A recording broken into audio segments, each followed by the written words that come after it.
Hello, I'm Brenda Monarrez, Councilwoman for the 4th District, and we're here today to discuss plans for a corridor many of you are very interested in, Nicholasville Road. Joining me today to discuss what's previously been recommended and the next steps in implementation are Chris Avelium, Director of Lexington Area Metropolitan Planning Organization, and Kenzie Gleason, Assistant Director. Chris, would you mind reminding everyone what Imagine Nicholasville Road is, please? So Imagine Nicholasville Road is a part of the Lexington Comprehensive Plan, which was referred to as Imagine Lexington. And so one of the recommendations out of the plan was to look at each of our major corridors within our region to identify appropriate ways that we can incorporate more efficient uses of land, along with using the existing transportation infrastructure along those corridors more efficiently to try to address some of the challenges that we're seeing along these corridors. So why was Nicholasville Road chosen as the first corridor, and what was the primary purpose of Imagine Nicholasville Road? So Nicholasville Road has some real significant challenges associated with it, both from traffic standpoint, but also it's a constrained corridor. There's a limited number of things that we can actually do. And so in 2019, we actually started an effort referred to as Imagine Nicholasville Road to not only look at the transportation improvements, but also the land uses along the corridor and kind of reimagine what development might look like along that corridor. We know that these corridors redevelop over time, and the time scale that we're kind of looking at is over not just years, but even decades. And so one of the things we wanted to have a conversation about with the community was, as these corridors redevelop, what would they like to see these corridors become? And then how does the transportation investments that we're identifying support those different land uses? And we know housing is a big issue for Lexington right now, and Nicholasville Road can help us, this corridor can help us identify some of the housing needs for our region and be able to fulfill some of those housing needs. Great. With any planning process, there's always some sort of public input component. What did you hear from the public? So we had a tremendous amount of interest in this plan. Everyone's very familiar with Nicholasville Road. It's one of our most common traveled corridors in our community. We had over 125 people attend our public meeting. We had over 5,000 people respond to our public survey. Of course, we heard about traffic, because you always think about traffic when you think about Nicholasville Road, but we also heard a lot about safety. There was a lot of concern about safety along the corridor, not just people driving, but people who are riding the bus, people who are biking or walking, and also trying to get to where they need to go on a day-to-day basis, whether they choose to drive a car or can't drive a car for some reason or another. We also heard a lot about sort of development patterns along the corridor. It's really sort of car-oriented at this point in time, and maybe in the future we could have something a bit more pedestrian-oriented. How can we make it easier to walk not just along the corridor, but also across the corridor is a challenge, as well as, once you've arrived to a destination, rather than having, feeling like you need to climb back in your car to drive to the next stop along your trip, is there a way that you could walk more conveniently between those destinations? For instance, we're here at the summit today. There was a lot of interest in mixed use and more compact development. So for instance, here you have people who are living nearby. We've got hotels nearby. There's a senior living facility just across the road. We talked to a number of people that live there that said, I really enjoy being able to come to the summit to be able to spend my afternoon here. I can grab something that I need from the grocery store. I can hit the bank. I can, pick up the other things that I need in my day-to-day life without feeling like I have to drive, to and from those individual stops along the way. So this is, just one example of the type of development pattern that we'd like to see in the future that has more of those different trips integrated in one location in more close proximity to one another. So the plan to fix Nicholasville Road is already done. Where are we now, and what are we doing to implement those plans? So Nicholasville Road, most of it is a state highway. It's owned by the state of Kentucky, and so we're going to have to coordinate with them on any improvements that are associated with that. And so the Transportation Cabinet is already working on a technical study to look at various different design alternatives, focusing on a lot of the intersections, but also how do you better incorporate public transportation within this corridor. And there are a couple of different options that are being looked at in terms of public transportation.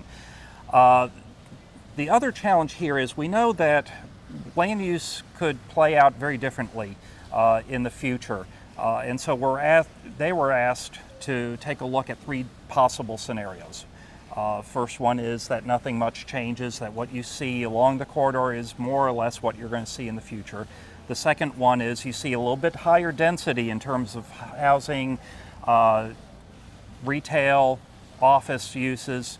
But then the third scenario is you see a much denser development pattern. And so what are the appropriate transportation investments in each one of those scenarios?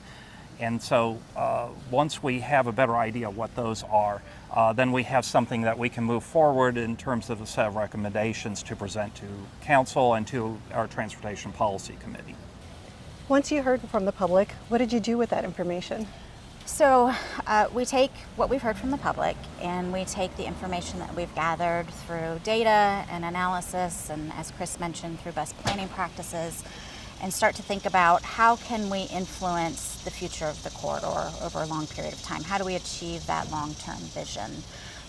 And you do that through policies and you do that through different strategies and projects.